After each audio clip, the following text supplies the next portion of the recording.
122 million views. That's more views than there are people on Earth. Shared experiences are badass, and there's nothing more fun to experience together than fear. Which is why I'm locking you all in a pitch black vault with a bunch of mannequins that come to life. See you in 5 weeks, champ.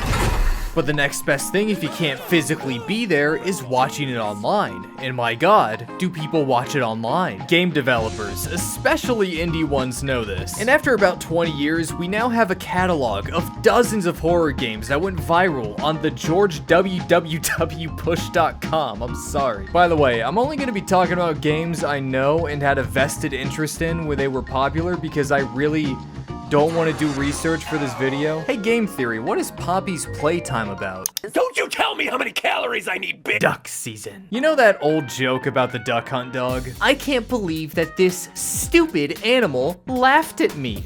Why wouldn't it be funny? Huh? Wouldn't it be funny if I shot it, you know, with this gun that I'm holding in my hands? I often find myself thinking thoughts like this in my day-to-day life. I'm an ATF member at heart. Dumb dog, that's what you get for— Guys, the dog just killed my mom. I think he's coming for me next. Oh god, what the fuck? Oh shit, what the fuck? What the fuck? So that's one of the bad endings, and by the way, we gotta talk about Mr. Dog here. This is one of those horror games that only works in-universe because you're a kid, because I guarantee if this was real life and a dude in a fursuit came charging at me with a kitchen knife, I don't lose that fight. He probably can't even see out of that stupid thing. His mobility is definitely hindered, and if this is what humans look like in this world, I guarantee he cannot overpower me in a struggle. So what? He gets one stab in. Okay, I'll just Resident Evil 7 block it with my hand, and it won't even matter, because adrenaline has me throwing haymakers like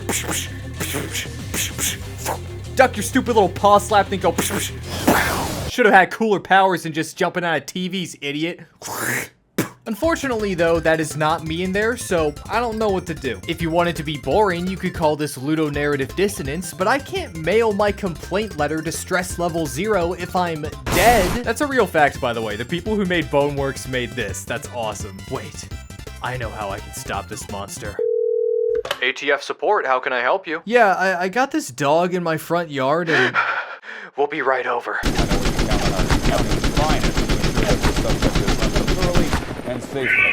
See, I could have tanked that easily. I told you this dog sucked. In all seriousness, the quality of this game is extremely high, especially for a 2017 VR game. Aside from some hiccups, it works well and does a great job building atmosphere, easing you into big scares before letting loose. Stress Level 0 and Valve are the two companies that come to mind when I think about the innovations that made VR games what they are today. So it's no surprise to me that this game rocks. Now let's take a look at some trash. Tell me, do those dogs' eyes remind you of anything?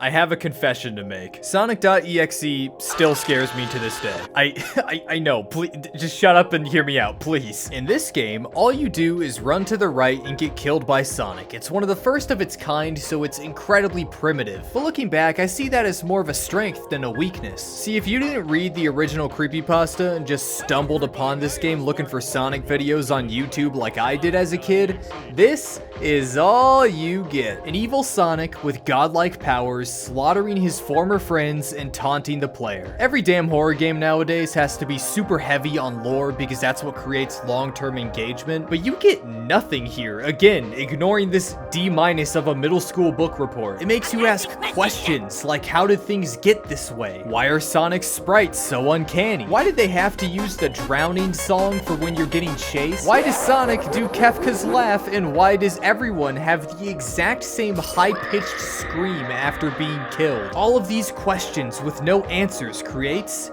atmosphere. Ooh. But do like 1 second of critical thinking, and the answers are because some dude thought it would be scary, because the creator is an amateur sprite editor, because they didn't feel like making their own music, because this game was made in 15 minutes. Fear is irrational though, and I saw this game when I was way too young, so it probably instilled a permanent fear in me. Like, I know the fact that he's just this all-powerful force of evil who can do anything and kill anyone at any time is stupid. So stupid, but like, you put yourself in the game's world and it becomes scary again. You know how I rationalized duck season by saying, oh yeah, I could box that dog easily. Bro, I can't do shit here. So that's my childhood trauma aired out. And once I got a little older and indie horror games matured a little as well, I was ready to sink my teeth into something actually worth getting invested in. The first Five Nights at Freddy's came out when I was in middle school, and that was the perfect age to experience this phenomenon. Back when these robots were still scary rather than whatever the hell they are now. She is such a bad bitch, though. And I had all the free time in the world to explore this story. Yeah, I've seen all the game theories, you know, at least before 2017. I watched the king take his throne time and time again. I played the Gmon maps. I played the fan games. I was there for all of it. And so were my friends. I remember when FNAF 2 came out and we were walking in the halls before class, speculating about who Balloon Boy is or where Mangle came from, when another group of kids a grade level below us walked past, and I heard one say, yeah, there's this fox named Foxy and he lives in Pirate's Cove. I closed my eyes and smiled as we walked past them before saying under my breath, you don't even know the half of it. That's a real fucking story, I'm not messing with you. I remember spending countless bus rides having friends watch me play FNAF 2, telling them I was really good. Not because I was, but because I didn't want to play a scary game by myself, which created this viral effect of more people getting it on their phones, and then we were all passing them around, helping people out with the nights they were struggling with. I know I took a shot at lore-heavy horror games and how they just farm engagement nowadays, but all these copycats popped up because this game was so damn intriguing. I know where I was when I learned FNAF 3 dropped, 4th period US history, and that is the only remaining memory I have of that entire class. You know why? Because this bear generates gallons of dopamine.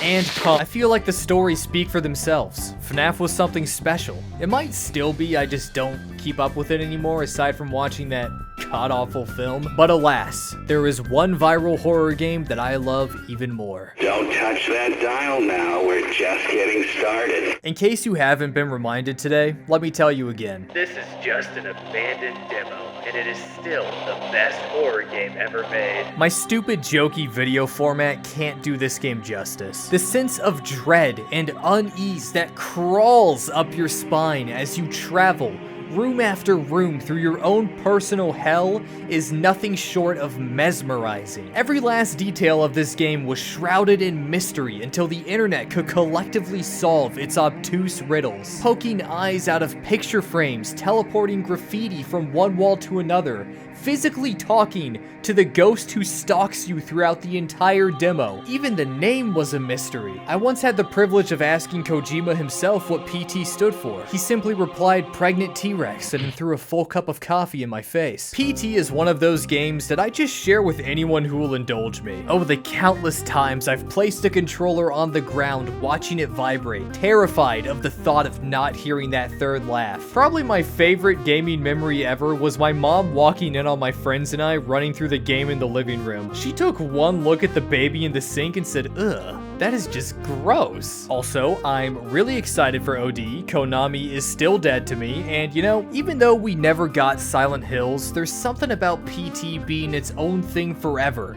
that adds to its mystique and coolness factor. Okay, I need to wrap this video up. Ready? 3, 2, 1, jump scare! I got you good. See you in hell, Dunderhead.